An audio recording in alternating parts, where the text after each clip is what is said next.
I'll create part 1 of the story in a natural, engaging style with simple language. Here's the complete first part in a separate document. The evening sun cast long shadows across the polished marble floor as Pam Bondi pushed through the revolving door of the Grand Meridian Hotel. Her shoulders ached from the weight of her carry-on bag, and her eyes felt heavy after the 6-hour flight from Florida. She hadn't bothered to change out of her comfortable travel clothes, faded jeans, a simple blue blouse, and worn sneakers. Her blonde hair was pulled back in a messy ponytail, and she'd wiped off most of her makeup hours ago. The Grand Meridian wasn't just any hotel. It stood as a landmark of luxury in downtown Chicago, its reputation built on catering to celebrities, politicians, and business tycoons. The lobby sparkled with crystal chandeliers, and the air smelled faintly of expensive flowers and polished wood. Pam paused for a moment, taking in the scene. A pianist played softly in the corner while well-dressed guests mingled near the bar. She rolled her suitcase toward the front desk, noticing how the wheels made a soft rumbling sound against the marble floor. She felt strangely out of place, aware of her casual appearance among the sea of business suits and cocktail dresses. 3 staff members stood behind the reception desk, all impeccably dressed in the hotel's signature burgundy uniforms. Despite there being no other guests waiting, none of them looked up as Pam approached. She stood there for nearly a minute, her tired legs growing more uncomfortable by the second. "Excuse me," she finally said, offering a polite smile. A tall man with slicked back hair glanced up from his computer screen. His eyes traveled from her face down to her sneakers, then back up again. The corner of his mouth twitched slightly. "Yes?" he said, his tone suggesting she might have wandered into the wrong building. "I'd like to check in, please," Pam said, keeping her voice pleasant. "I have a reservation." The receptionist, his gold name tag read Thomas, raised an eyebrow. "Name? Bondi, Pam Bondi." Thomas tapped at his keyboard with manicured fingers. His eyes narrowed slightly as he stared at the screen. "I see a reservation for a Pamela Bondi. Is that you?" Pam nodded, too tired to correct his condescending tone. "That's me." 2 other staff members behind the counter exchanged glances. One of them, a young woman with perfectly styled hair, whispered something to her colleague, and they both smiled in a way that made Pam's cheeks warm. "ID and credit card, please," Thomas said, holding out his hand without making eye contact. Pam dug through her purse. Aware of the judgmental glances being thrown her way, she handed over her driver's license and platinum card. Thomas's eyes widened slightly at the card, but his demeanor didn't change. He studied her ID for longer than necessary, glancing between her face and the photograph as if confirming she was indeed the same person. "You've reserved the Lakeview suite for 3 nights, he said, his voice carrying a hint of doubt. "That's right." Thomas clicked his tongue. "I'm afraid we've had some changes in our availability. The Lakeview suite is currently undergoing T maintenance." Behind him, a phone rang. The young woman answered it. "Good evening, Grand Meridian. Yes, the presidential suite is available for tomorrow." "The Lakeview suite?" "Yes, that would be available tonight as well." Pam raised an eyebrow but said nothing. She watched as Thomas typed something into his computer. "We can offer you a standard room on the 5th floor instead. It's quite comfortable." The way he said comfortable suggested it was barely adequate. A well-dressed couple approached the desk next to her. The second receptionist immediately stepped forward with a broad smile. "Mr. and Mrs. Davidson, welcome back to the Grand Meridian. Your suite is ready, and we've taken the liberty of sending up a bottle of champagne." Pam took a deep breath, deciding to push back a little. "I specifically reserved the Lakeview suite," she said quietly. "I can see it's available based on what your colleague just said on the phone." Thomas's smile tightened. "Perhaps there's been a misunderstanding. Let me check again." He made a show of studying his screen. "No, I'm afraid all our suites are booked tonight. The standard room is our best available option." A bellhop approached, his uniform crisp and his smile warm, until he looked at Pam. His friendly expression cooled noticeably. "Do you need help with your luggage, madam?" he asked, the question sounding more like an afterthought than a genuine offer. "No, thank you. I can manage," Pam replied, wondering if the single rolling suitcase and small carry-on had really warranted the question. Thomas slid 2 key cards across the counter. "Room 512, elevators are to your left. Breakfast is served from 6 to 10 in the morning." "What about the restaurant?" Pam asked. "I'm quite hungry after my flight." The Sapphire dining room is open until 11, he replied, though they might be fully booked. It's quite popular. The implication was clear, she might not fit in. Thank you, Pam said, taking her keycards and ID as she turned away. She heard one of the receptionists whisper, "5th floor? Isn't that where we put the airline staff?" Pam pretended not to hear. She wheeled her suitcase toward the elevators, noticing how a security guard watched her movements while ignoring better-dressed guests. In the elevator, she pressed the button for the 5th floor and leaned against the wall, letting out a long sigh as the doors closed. The 5th floor was noticeably less luxurious than the lobby had suggested. The carpet, while clean, showed signs of wear, and the wallpaper seemed a shade duller. She found room 512 at the end of a long hallway, far from the elevators. Inside, the room was basic but clean. No view of the lake, just the brick wall of the neighboring building. No welcome basket, no turned-down sheets with mints on the pillow, things she knew the Grand Meridian was famous for providing. Pam sat on the edge of the bed and kicked off her sneakers. Her stomach growled, reminding her she hadn't eaten since a small sandwich on the plane.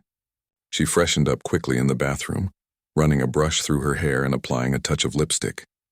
Downstairs, the Sapphire dining room glowed with warm light. A host stood at a podium near the entrance, chatting amiably with a group of guests.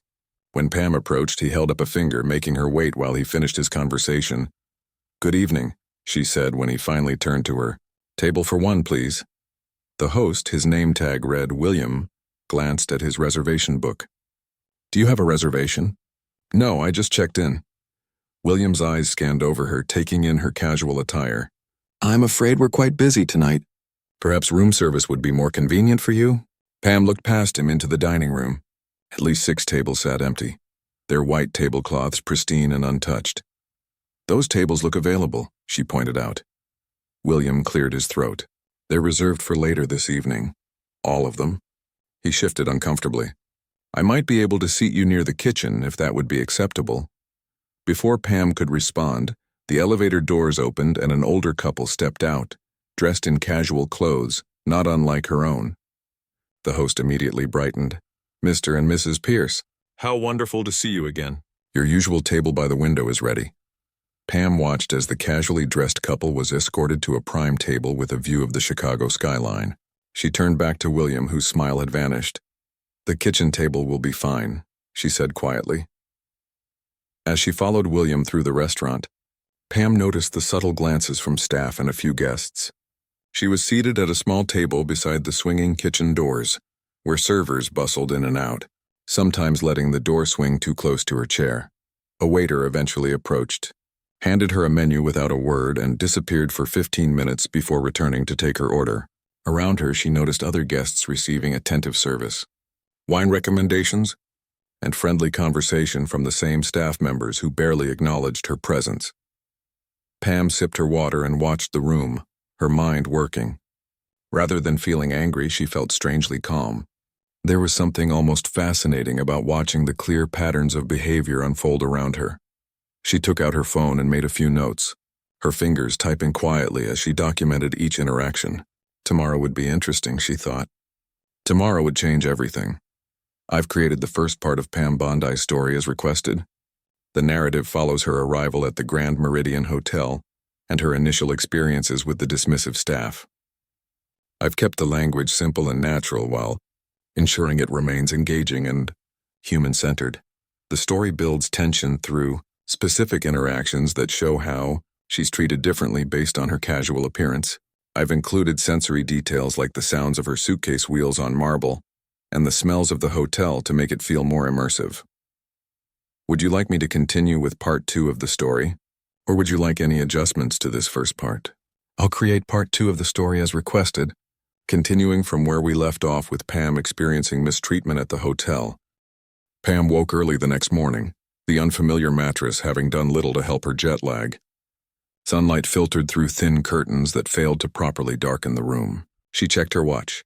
6:15 a.m., the perfect time to continue her observations.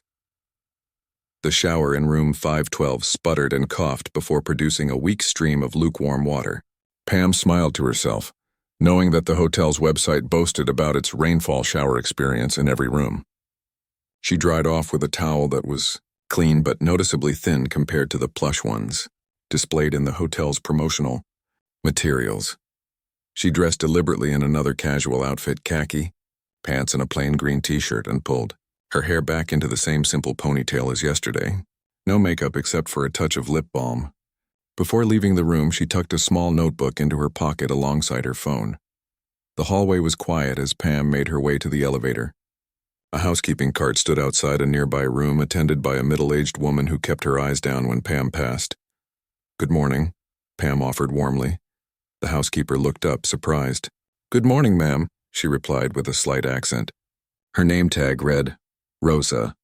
"How long have you worked at the Grand Meridian?" Pam asked. Rosa's eyes darted around as if checking whether anyone could overhear. 8 years now. "Do you enjoy it?" A pause. "It pays the bills." Rosa's hands fidgeted with a stack of towels. "The management has changed recently. Things are different now," Pam nodded thoughtfully. "I imagine you see a lot working here." Rosa's expression softened slightly. "More than most would believe." She glanced down the hallway. "If you're going to breakfast, ask for Diane. She's the only one who treats everyone the same."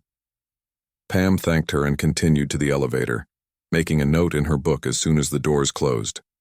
This was valuable information. Not all staff participated in the hierarchy of treatment. There were good people here too. The breakfast room was located off the main lobby, its tall windows offering views of the city coming to life. Unlike the subdued 5th floor, this space shouted luxury with its crystal chandelier and fresh flower arrangements on each table. A sign at the entrance read, "Grand Meridian Signature Breakfast Experience." A young host stood at the podium, scrolling through his phone. He looked up as Pam approached, his customer service smile appearing and then quickly fading as he assessed her casual appearance. "Good morning," he said flatly. "Room number?" 512, Pam replied pleasantly. He checked something on his tablet. "5th floor," he muttered, just loud enough for her to hear. "Table for one?" Pam nodded. The host grabbed a menu and led her through the dining room, past numerous empty tables with elegant place settings. Couples and families were seated near the windows, enjoying the morning sunlight and city views. Pam noticed every table in that section had fresh flowers and neatly folded napkins. Her table, however, was in the far corner near the service entrance, with no view except for the coming and going of staff members. No flower arrangement graced this table, and the napkins were paper rather than cloth. "Someone will be with you shortly," the host said, dropping the menu on the table before walking away. Pam opened the menu to discover it was different from those she'd seen at other tables. This one had significantly fewer options and none of the signature selections she'd glimpsed on the more elegant menus across the room. 10 minutes passed before a server approached her table. Pam watched as 3 other parties who had arrived after her were promptly served coffee and offered fresh juice. "What can I get you?" the server asked, pen poised above notepad, not making eye contact. "Is Diane working this morning?" Pam asked. The server looked up, confusion crossing her face. "Diane?" "Yes, she's over there." She gestured toward a middle-aged woman with curly hair who was chatting warmly with guests at a window table. "I'd prefer to be served by her." "If that's possible," Pam said. The server's eyebrows shot up. "I'll see if she's available," she said, clearly annoyed by the request. A few minutes later, Diane approached with a genuine smile. "Good morning. I heard you asked for me specifically?" "Rosa recommended you," Pam explained. Understanding flickered in Diane's eyes. "Ah, I see." She lowered her voice. "Would you like to move to a different table? There's a nice one by the window that just opened up." "That would be lovely. Thank you." As Diane led her to the new table, complete with fresh flowers and cloth napkins, Pam noticed the host and her previous server watching with thinly veiled disapproval. "The full breakfast menu," Diane said, handing Pam a different menu with twice as many options. "The blueberry pancakes are exceptional, and we just got fresh berries this morning." "That sounds perfect," Pam said, closing the menu. "And coffee, please." "Coming right up," Diane said warmly. While waiting for her breakfast, Pam observed the room more carefully. She noticed patterns in how guests were treated. Those dressed in expensive clothing or flashing luxury watches received immediate attention and complimentary extras. Those in casual clothes or who spoke with certain accents were often seated in less desirable locations, and waited longer for service. Diane returned with a steaming mug of coffee and a small pot for refills, a courtesy Pam noticed was offered only to select tables. Thank you. Diane, could I ask how long you've worked here? 12 years, Diane replied. Started as a dishwasher and worked my way up. You must have seen the hotel go through many changes. Diane nodded carefully. The original owners were wonderful people. They treated everyone like family, staff and guests alike.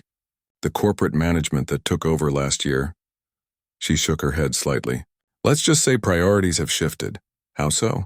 New policies about maximizing guest value. Their words, not mine.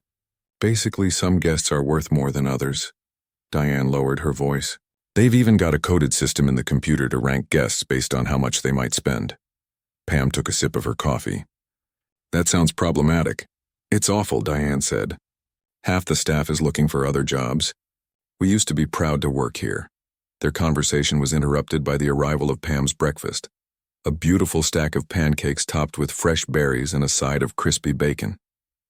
It looked nothing like the basic plates she'd seen delivered to other lower-tier guests. This looks wonderful, Pam said. Diane smiled. Enjoy. I'll check on you in a bit. After breakfast, Pam decided to explore the hotel's amenities. The brochure in her room had advertised a rooftop pool, spa facilities, and a fitness center available to all guests. She was curious to see if the reality matched the promise.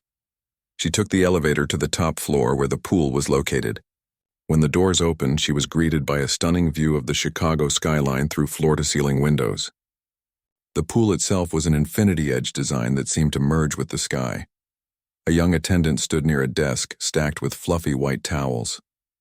His welcoming smile faltered when he saw Pam step out of the elevator. "Can I help you?" he asked, moving to block her path slightly. "I'd like to use the pool," Pam said. "The pool is currently reserved for executive floor guests," he said, the lie coming out awkwardly. "It's hotel policy." Behind him, several people splashed and swam, clearly enjoying the facility. Pam noted that none of the signage mentioned any restrictions. "That's interesting," she said calmly. "The hotel brochure states that the pool is available to all guests." The attendant shifted uncomfortably. "Well, yes, technically, but we're at capacity right now. Perhaps you could come back later this afternoon." Pam glanced at the pool, which was less than half full. "I see, and what time would you suggest? Maybe after 4 p.m.? It's usually quieter then." "Thank you for the information," Pam said, making no move to leave. Instead, she walked over to a posted sign that clearly stated the pool rules and hours. Nowhere did it mention floor restrictions or reserved times. The attendant watched her nervously. When she took out her phone and snapped a photo of the rules sign, his discomfort visibly increased. "Actually," he said quickly, "I think we can accommodate you now. Would you like a towel?" "No, thank you," Pam replied. "I was just checking the facilities. I'll come back another time." Her next stop was the fitness center on the 3rd floor. The pattern repeated itself. Initial reluctance from staff, vague excuses about equipment maintenance, and sudden accommodation when she politely stood her ground. By lunchtime, Pam had attempted to access every amenity the hotel offered and had documented each interaction. She had recorded names, times, and specific comments. She had taken photos of signage and brochures that contradicted the restrictions staff had tried to impose. Back in her room, she reviewed her notes while eating a sandwich she'd purchased from a cafe across the street, having decided to avoid another potentially uncomfortable meal at the hotel restaurant. As she organized her observations, a pattern emerged that was even clearer than she'd initially thought. The discrimination wasn't random. It was systemic, likely directed from management and executed by staff who feared for their jobs. Pam picked up the hotel phone and dialed the front desk. "Good afternoon, front desk," a cheerful voice answered. "Hello, this is Pam Bondi in room 512. I'd like to attend tomorrow morning's staff meeting." A long pause followed. "I'm sorry, ma'am, but staff meetings aren't open to guests." "I understand," Pam said calmly. "However, I think you'll find that an exception should be made in my case. Please inform the hotel manager that I'll be there." "But ma'am, just pass along the message, please. He'll understand tomorrow." Pam hung up and smiled to herself. She had one more evening of observations to make, but already she had more than enough evidence. Tomorrow morning would bring quite the surprise for the Grand Meridian staff. She changed into her running clothes and headed out for a jog along the lakefront path. As she ran, she mentally prepared for what promised to be a very interesting staff meeting. I've created part 2 of Pam Bondi's story as requested.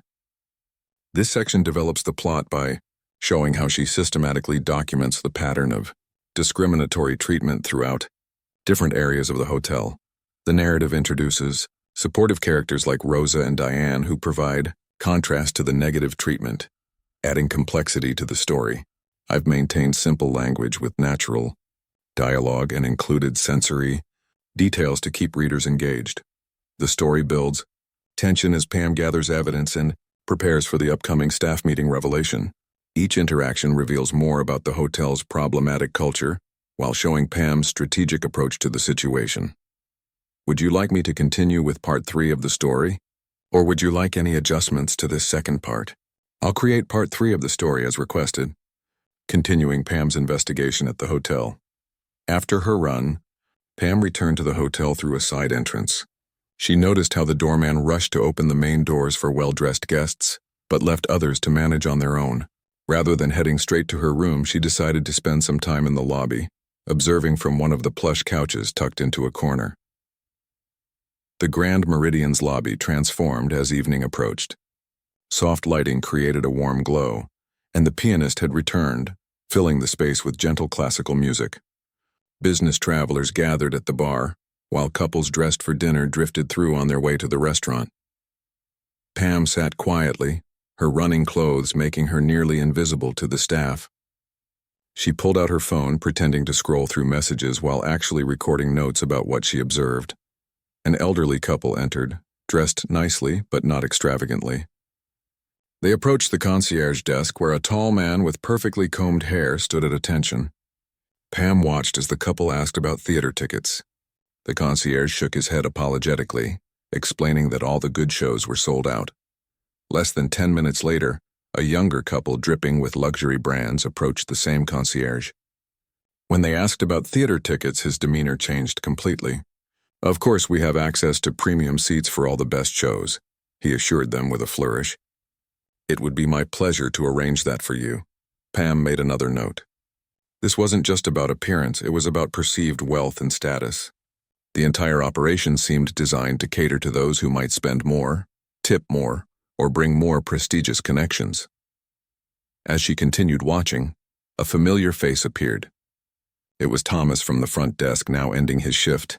He removed his name tag and slipped it into his pocket as he headed toward the bar. Pam decided to follow, keeping a respectful distance. The hotel bar was called the Crystal Lounge, its walls lined with backlit shelves of expensive liquor. Thomas took a seat at the far end, nodding to the bartender who immediately poured him what appeared to be his usual drink. Pam settled a few seats away, catching the bartender's attention. "Sparkling water with lime, please." The bartender served her with minimal interest before returning to chat with Thomas. Their conversation was quiet, but in the relative emptiness of the early evening bar, Pam could hear most of it. "Rough day?" the bartender asked. Thomas sighed dramatically. "The usual. Entitled guests who think the world revolves around them. Anyone interesting check in? Not really.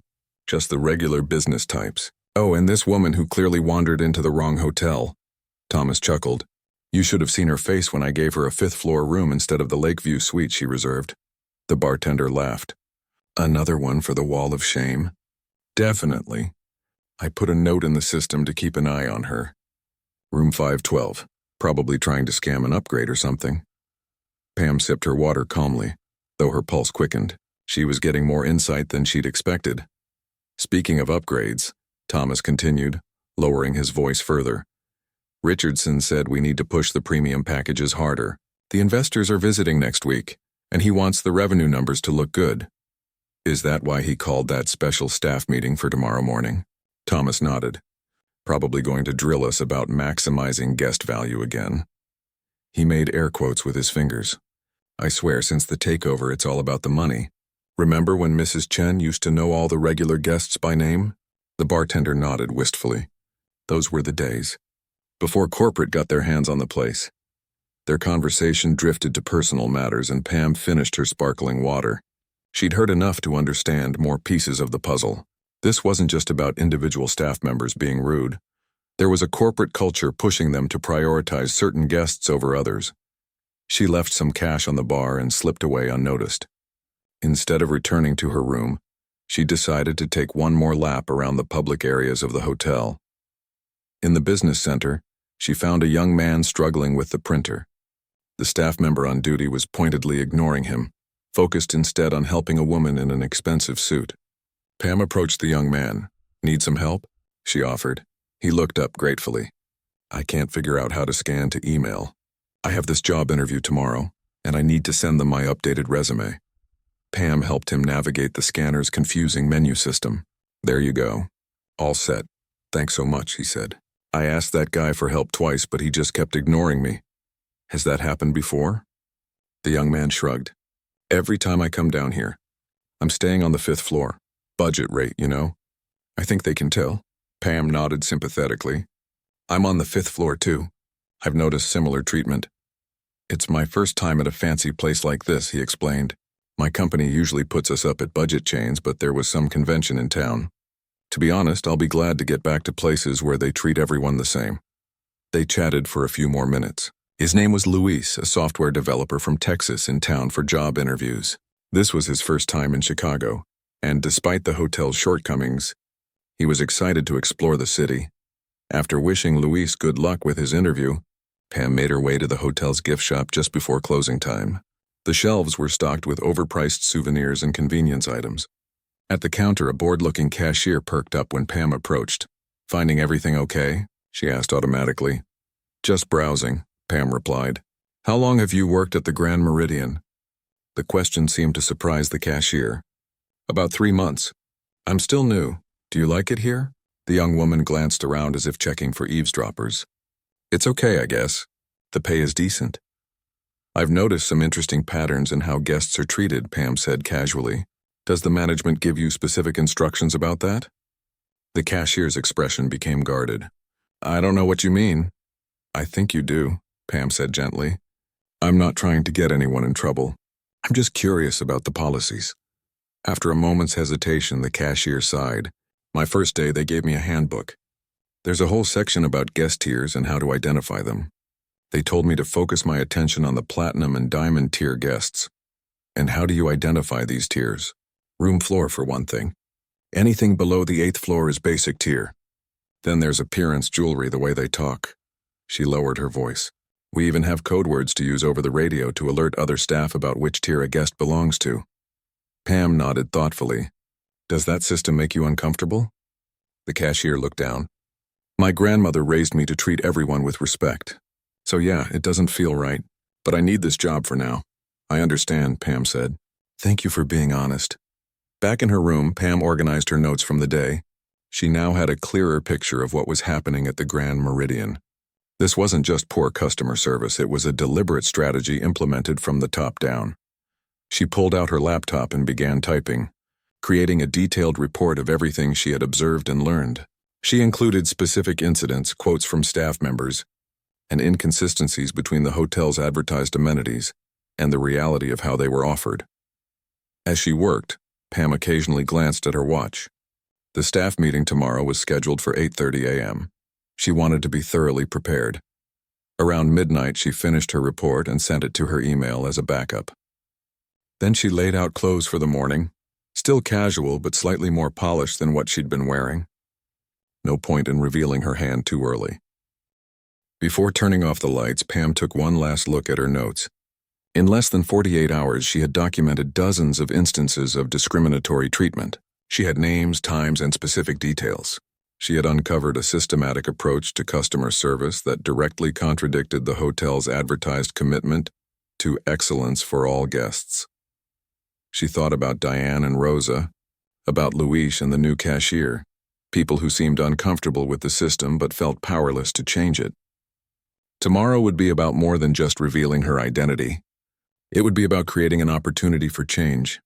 Pam turned off the light and settled into the uncomfortable bed. Despite its shortcomings, she slept better than she had the night before.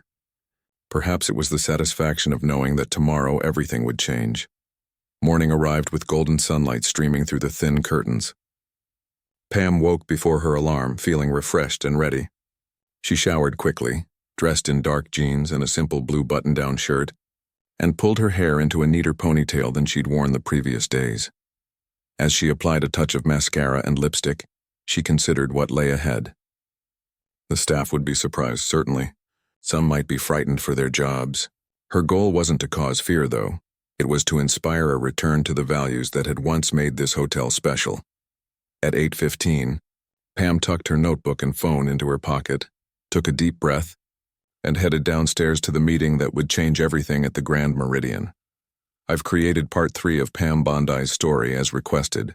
This section deepens the investigation as Pam gathers more specific evidence about the hotel's discriminatory practices by observing and engaging with both staff and guests. The narrative reveals that the problematic treatment isn't just from individual staff members but stems from corporate policies, adding complexity to the story. I've included conversations that feel natural and authentic while maintaining simple language. Throughout, the story builds anticipation for the upcoming staff meeting revelation by showing Pam methodically preparing her case. I've also developed secondary characters like Luis and the gift shop cashier to provide additional perspectives on the hotel's practices, making the story more human-centered. Would you like me to continue with part 4 of the story, or would you like any adjustments to this third part? I'll create part 4 of the story as requested, continuing with Pam's revelation at the staff meeting. The conference room on the mezzanine level buzzed with morning conversation as hotel staff filtered in for their 8:30 meeting. Servers in burgundy uniforms clustered together, while front desk staff claimed chairs near the front. Housekeepers and maintenance workers filled in the back rows, some looking tired from early morning shifts that had already begun. Pam slipped in quietly and took a seat in the corner. A few curious glances came her way, but most staff were too busy with their coffee and conversation to pay much attention to the casually dressed woman they assumed was a new hire. Thomas from the front desk entered with 2 other receptionists, laughing about something. His eyes swept the room and landed on Pam. His smile faltered momentarily before he leaned over to whisper to his colleagues. They all turned to look at her, confusion evident on their faces. One of them approached her.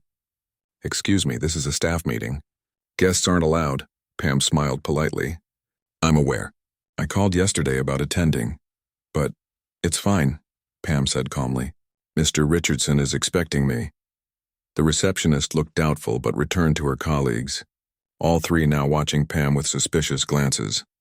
At exactly 8:30, a side door opened and a man in an expensive suit strode in. He was tall with silver-streaked hair and carried himself with the confidence of someone used to being in charge. Behind him followed a nervous-looking younger man clutching a tablet. "Good morning, everyone," the silver-haired man announced, his voice silencing the room instantly. "For those of you on the evening shift who haven't met me yet, I'm Jonathan Richardson, the new regional director overseeing the Grand Meridian properties." He scanned the room with sharp eyes that missed nothing. When his gaze landed on Pam, he paused, a flicker of confusion crossing his face before he continued. "We have a lot to cover today, so let's get started. First, the numbers from last quarter." Richardson launched into a detailed breakdown of revenue figures, occupancy rates, and customer satisfaction scores. He pointed out areas where the hotel was underperforming and singled out departments that needed improvement. Throughout his presentation, staff members shifted uncomfortably in their chairs. "Now, about our guest experience strategy," Richardson continued. "The executive team has analyzed the data, and it's clear that we need to focus our premium services on our premium guests." He clicked to a slide showing a pyramid with different guest categories. Diamond and Platinum tier guests represent only 20% of our bookings but generate 60% of our revenue. These are the guests who book suites, use the spa services, order expensive wines with dinner, and leave generous tips. Pam watched as staff members nodded along, some taking notes. Basic tier guests, Richardson continued, pointing to the bottom of the pyramid, take up staff time but generate minimal revenue. They use our amenities but don't upgrade services. They ask for discounts, and they rarely become repeat customers. He clicked to the next slide, showing a chart titled Resource Allocation. Moving forward, I want all departments to allocate their attention and resources according to guest tier. Diamond gets immediate response, Platinum gets priority service, Gold gets standard service, and Basic gets, well, the basics. Pam made a note in her book, drawing a few more curious glances from nearby staff. Richardson noticed the movement and paused. "Excuse me," he said, directing his attention to Pam. "I don't believe we've met. Are you new to the staff?" The room went silent, all eyes turning toward Pam. "No, I'm not staff," she replied, her voice clear and confident in the quiet room. "My name is Pamela Bondi." Richardson's brow furrowed. "Miss Bondi, from room 512? That's right," his expression hardened. "This is a private staff meeting. I'm afraid I'll have to ask you to leave." Pam stood up but made no move toward the door. "Actually, Mr. Richardson, I think you'll want me to stay once I explain why I'm here." Thomas and several other front desk staff exchanged worried glances. "And why is that?" Richardson asked, his tone clipped. "Because as of 3 weeks ago, I'm the majority owner of the Grand Meridian Hotel Group." The silence that followed was absolute. Richardson's face went from confusion to shock to forced composure in the span of seconds. That's impossible," he stammered. "The ownership group is Pinnacle Hospitality Partners." "Yes," Pam nodded. "And last month my investment firm acquired controlling interest in Pinnacle. I'm here conducting a quality assessment visit." The assistant behind Richardson frantically tapped at his tablet, then leaned forward to whisper something in Richardson's ear. The director's face paled visibly. "Why wasn't I informed?" he demanded. "That was intentional," Pam explained, stepping forward to address the room. "I wanted to experience our hotels exactly as our guests do, not as they're prepared for an owner's visit." She turned to face the staff, many of whom looked stunned or frightened. "Please, everyone stay seated. This isn't what you think." Pam walked to the front of the room, taking a position next to Richardson, who seemed rooted to the spot. "For those of you who've been here a while, you know that the Grand Meridian used to stand for something special.